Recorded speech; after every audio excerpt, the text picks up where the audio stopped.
Good morning and welcome again. I'm Linda Marshall. On May 20th of this year, Governor Edgar declared May 19th through the 25th that week Save a Life Week in Illinois.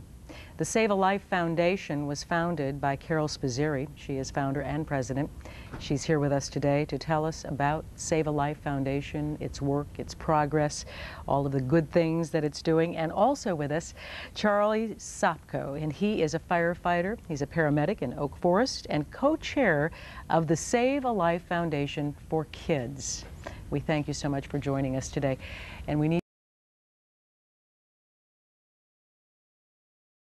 The reason I first found that there was a need for such an organization is due to the death of my daughter, who had been involved in an accident on Labor Day of 1992. Christina's arm had been severed at the scene, and because it wasn't part of the job description for the police officers to render aid, she bled to death before the paramedics arrived. I then found out that this was a lack of education throughout not only Illinois but throughout the country, and I lobbied for legislation here in Illinois mandating police and firefighters to be trained in CPR and first aid skills, and the legislation did go into effect in 1995, January.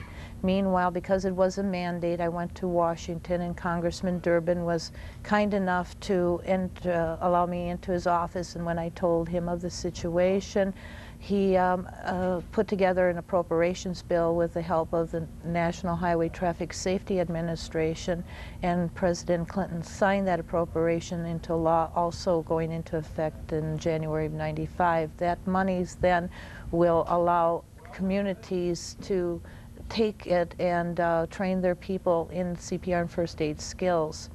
And since that time, we had, our organization has grown, and we have the support of many community fire departments throughout Illinois, throughout the country. And as far as into Canada, as in the government of Canada, Toronto has endorsed what we are doing. So there is a need, as the community assumption feels that their school teachers, coaches, dispatch, 911 dispatchers, and all their public servants have this education that they'll be able to render aid or give some advice over a phone. It's not a requirement at this time. Only 17% of this country's dispatchers are trained to give information over the phone. Far less than 25% of the state, Illinois State Police Department employees are trained, and the public assumption that this will never happen to them, they also need to be trained. So we have developed this Save a Life for Kids program, one of them, which Charlie will explain, and it's been very successful in growing in the state of Illinois. Through the local fire departments, they will then go into schools, the paramedics, and teach children ages 4 to 12 how to access EMS, because every community has their own way of accessing. It's not all, in the state of Illinois, not all 911. Some communities have no 911 and they have to call their local operator, whatever.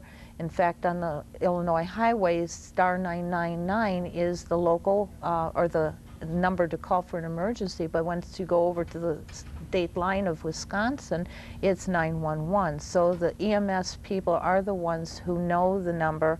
They'll be able to teach the children this number. Then in turn they can go and tell their parents. That's where we're actually going and trying to get the parents to realize the need of this education. Our Save a Life's role in getting the children trained, we feel that by the time that they reach the 12-year-old age level, they'll be more ready to do CPR. The program with the kids is just opening up an airway, the Heimlich maneuver, and controlled bleeding. Charlie Sopko, you learned about Save a Life for Kids through an article in a firefighter's magazine. Yeah, it's the Trader magazine that fire stations and police stations get. I read the article. It was written by Orland Park, John Vogel, and we were looking for something different to incorporate with our Fire Safety Month, which is in October. And since about 75 to 80% of our job is related to EMS, we're also paramedics as well as firefighters. We wanted to incorporate that into a safety program that we could bring to the schools and teach the kids. It is a pilot program. I used to be a school teacher for 5 years before I joined the fire department, and on my days off I substitute teach at the school I used to teach at, and they were always asking me to come back and do a first aid program. I said, well, I have a perfect opportunity to incorporate this program in the school system now, and I approached Carol about it, and she was of course all for it. So I went in and approached the school board, and they were very receptive to it. And it was a junior high school, and we approximately did about 17 to 1,800 children. How young do you start them with Save a Life for Kids? The program is geared towards kindergarten through 8th grade children. So with the obviously there's going to be different levels of the program.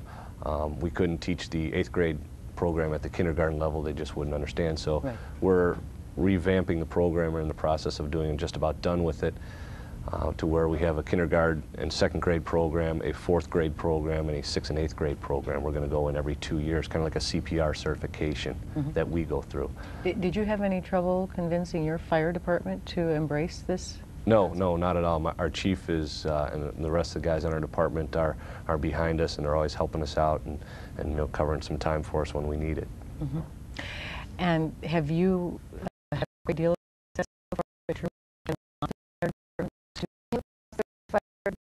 in the state of Illinois with a lot of interest? Even the Secretary of Health for Pennsylvania had found out about it, and he contacted his EMS